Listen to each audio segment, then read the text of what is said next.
নমস্কার বন্ধুগণ। তো আমার সাথে আছে কৃষ্ণ, আর হাতে আছে দেখুন শ্রীমদ্ ভগবদ গীতা, যেটাকে আমরা সংক্ষেপে গীতা বলে ডাকি।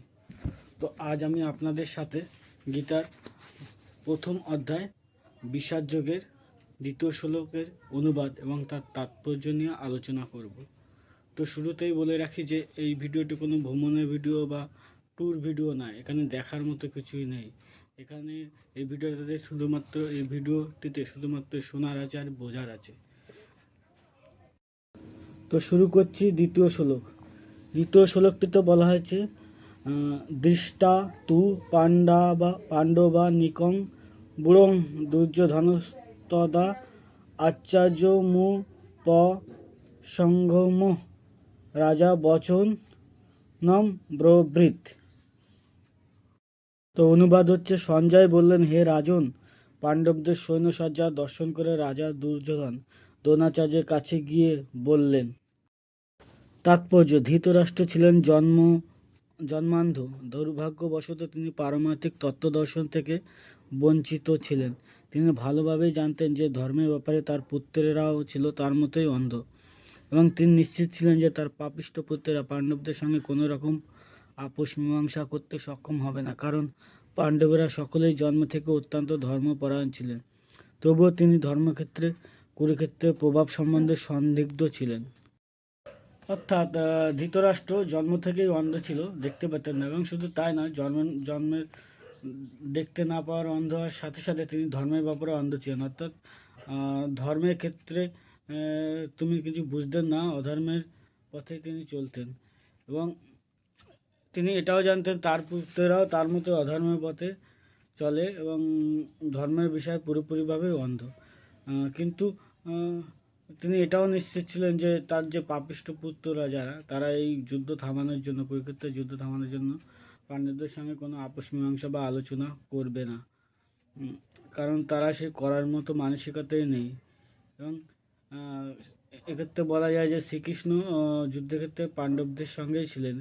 তো সেক্ষেত্রে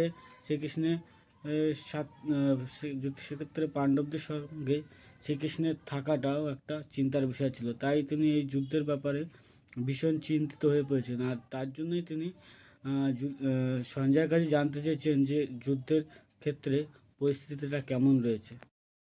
যুদ্ধক্ষেত্রে পরিস্থিতি সম্বন্ধে ধৃতরাষ্ট্রের এই প্রশ্ন করার প্রকৃত উদ্দেশ্য সঞ্জয় বুঝতে পেরেছেন। তাই তিনি নৈরাশ্যগ্রস্ত রাজাকে সাবধান করে দিয়ে বলেছিলেন, এই পবিত্র ধর্মক্ষেত্রে প্রভাবের ফলে তার সন্তানেরা পাণ্ডবদের সঙ্গে কোনো রকম আপোষ মীমাংসা করতে সক্ষম হবে না।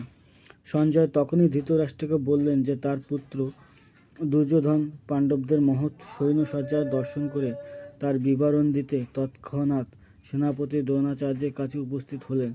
দুর্যোধনকে যদিও রাজা বলা হয়েছে, তবুও সেই সংকটময় অবস্থায় তাকে তার সেনাপতির কাছে উপস্থিত হতে দেখা যাচ্ছে। এর থেকে আমরা বুঝতে পারি চতুর রাজনীতিবিদ হবার সমস্ত গুণগুলি দুর্যোধনের মধ্যে বর্তমান ছিল।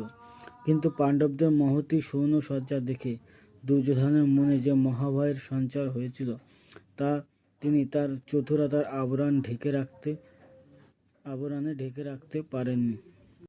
অর্থাৎ রাজা ধৃতরাষ্ট্র বারবার চিন্তিত এবং নিরাশায় হয়ে সঞ্জয়কে জিজ্ঞাসা করছিলেন যে যুদ্ধক্ষেত্রে পরিস্থিতি কেমন, আর সঞ্জয় সেটা বুঝতেও পেরেছে। তাই তিনি নিরাশায় ভরা চিন্তিত রাজাকে এটা বলছিলেন যে এরকম যুদ্ধক্ষেত্রে তার পুত্রেরা কখনোই পাণ্ডবদের সঙ্গে কোনো মীমাংসা বা আলোচনায় আসবে না যুদ্ধ বন্ধ করার জন্য। তো সেক্ষেত্রে এটা কোনোভাবেই সম্ভব না, এবং তার পুত্রদের মধ্যে দুর্যোধন সেনাপতি দ্রোণাচার্যের কাছে গিয়েছিলেন আলোচনা করার জন্য এই বিষয়ে, যে তিনি দেখেছিলেন যে পাণ্ডবদের বিশাল সেনাবাহিনী তাদের সঙ্গে যুদ্ধের জন্য তৈরি। তো সেটা দেখে ভয় পেয়েছিলেন, এবং সেটাকে কিভাবে আটকানো যায় বা সেটাকে কিভাবে ধ্বংস করা যায় সেটা আলোচনা করার জন্য তিনি দ্রোণাচার্যের কাছে যাচ্ছেন।